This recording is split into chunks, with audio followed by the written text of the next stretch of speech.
Vous êtes-vous déjà demandé combien coûte de faire naviguer un géant des mers comme un pétrolier? Cette question peut sembler simple, mais la réponse est loin d'être immédiate.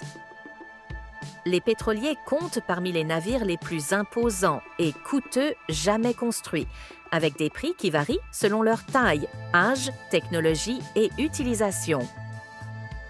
Aujourd'hui, nous découvrirons non seulement combien peut coûter un pétrolier de dernière génération, mais aussi quels sont les coûts pour le maintenir en service, le personnel nécessaire pour le faire naviguer et bien plus encore.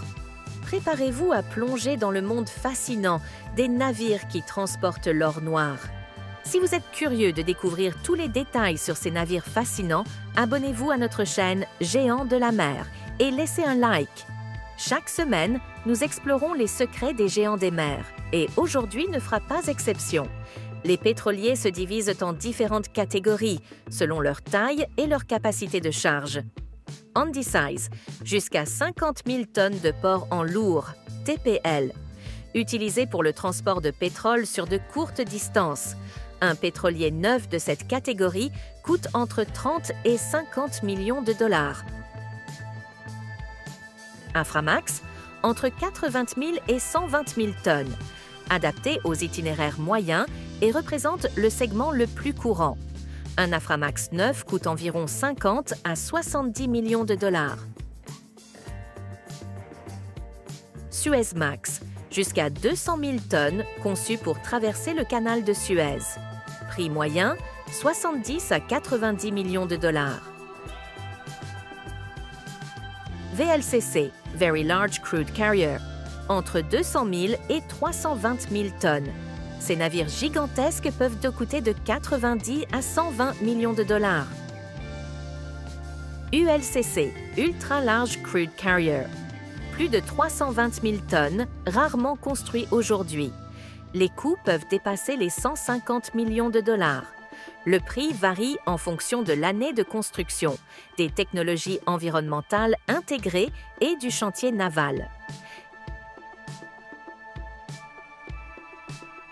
Les navires d'occasion peuvent coûter beaucoup moins cher.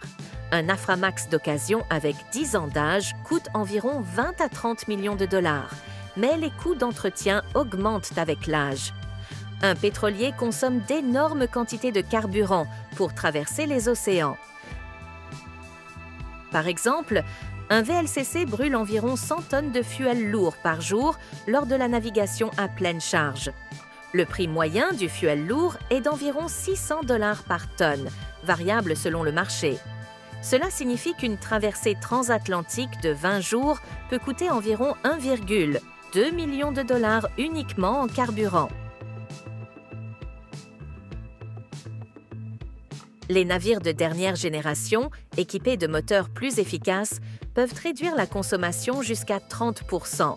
Mais l'énergie reste un poste significatif des coûts d'exploitation. Pour augmenter leur autonomie et réduire leur impact environnemental, certains navires modernes adoptent des systèmes de récupération d'énergie et une propulsion hybride. Ces technologies permettent d'optimiser la consommation sans compromettre les performances, rendant les pétroliers plus durables et économiquement avantageux. Si vous appréciez ce voyage parmi les géants des mers, abonnez-vous immédiatement à la chaîne et partagez la vidéo avec ceux qui aiment la mer et les technologies navales. Maintenir un pétrolier en état de fonctionnement optimal est un défi coûteux. Chaque année, un navire nécessite entretien ordinaire, nettoyage de la coque, inspection et réparation de routine. Coût moyen, 500 000 à 1 million de dollars par an. Passage en cale sèche, dry docking, tous les 5 ans, obligatoire pour inspecter la coque et les systèmes internes. Cet entretien peut coûter jusqu'à 5 millions de dollars. Mise à niveau technologique, pour se conformer aux réglementations environnementales, accessoires épurateurs pour réduire les émissions de soufre, avec des coûts pouvant atteindre 10 millions de dollars par navire. De plus, les pétroliers doivent respecter des normes strictes de sécurité maritime. Les armateurs investissent régulièrement dans des systèmes de surveillance avancés tels que radars, sonars et capteurs pour garantir que le navire est prêt à faire face à toute situation en haute mer. N'oubliez pas de commenter et de nous faire savoir quelle information vous a le plus surpris. Suivez-nous pour d'autres curiosités sur les géants des mers. Un pétrolier exige un équipage qualifié pour fonctionner en toute sécurité. Voici la composition typique. Capitaine, responsable de l'ensemble du navire, avec un salaire mensuel moyen de 12 000 à 15 000 $. Premier officier, supervise le chargement et le déchargement du pétrole. Gagne environ 8 000 à 10 000 $ par mois. Deuxième et troisième officier, s'occupe de la navigation et de la sécurité. Salaire entre 4 000 et 6 000 $ par mois. Ingénieur en chef, gère les systèmes mécaniques et électriques. Salaire de 10 000 à 12 000 $ par mois. Marin et personnel de pont, 10 à 15 personnes, avec des salaires moyens entre 1 500 et 3 000 $ par mois chacun. Au total, le coût de l'équipage peut dépasser les 100 000 $ par mois, mais représente une composante essentielle pour garantir la sécurité du navire et de sa cargaison. Un aspect souvent négligé est la formation continue du personnel.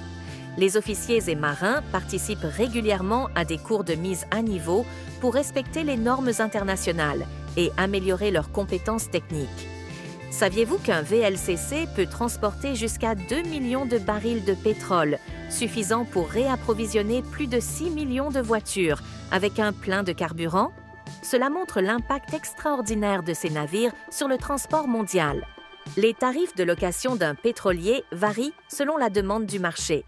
Pendant les périodes de forte demande, comme lors de la pandémie de COVID-19 en 2020, lorsque les pétroliers étaient également utilisés comme stockage flottant pour l'excédent de pétrole, les revenus ont atteint des pics de 100 000 $ par jour. En revanche, pendant les périodes de stabilité ou de crise, les revenus peuvent descendre en dessous de 20 000 $ par jour, rendant difficile la couverture des coûts d'exploitation. Récemment, les sanctions imposées par les États-Unis et le Royaume-Uni contre la flotte fantôme russe ont eu un impact significatif sur le marché des pétroliers. Avec une réduction de la disponibilité des navires, les coûts de location pour un VLCC ont doublé, atteignant 57 589 $ par jour sur la route Moyen-Orient-Chine. Cette augmentation a entraîné une compétition accrue pour les routes mondiales, influençant considérablement les prix et la logistique maritime. Le secteur des pétroliers fait face à des défis majeurs pour réduire son impact environnemental. Les technologies émergentes incluent des moteurs alimentés au GNL, gaz naturel liquéfié, pour réduire les émissions de CO2, des systèmes de propulsion hybride pour améliorer l'efficacité énergétique, des carburants synthétiques produits à partir de sources renouvelables. En outre, les gouvernements et les organisations internationales poussent à des réglementations plus strictes, incitant les armateurs à investir dans des solutions durables. Les pétroliers du futur pourraient être entièrement électriques ou alimentés à l'hydrogène, transformant radicalement le paysage du transport maritime. Un équilibre crucial reste à trouver entre durabilité et coût d'exploitation. Les armateurs qui adoptent des technologies vertes aujourd'hui pourraient obtenir un avantage concurrentiel, garantissant un avenir plus propre pour l'ensemble du secteur.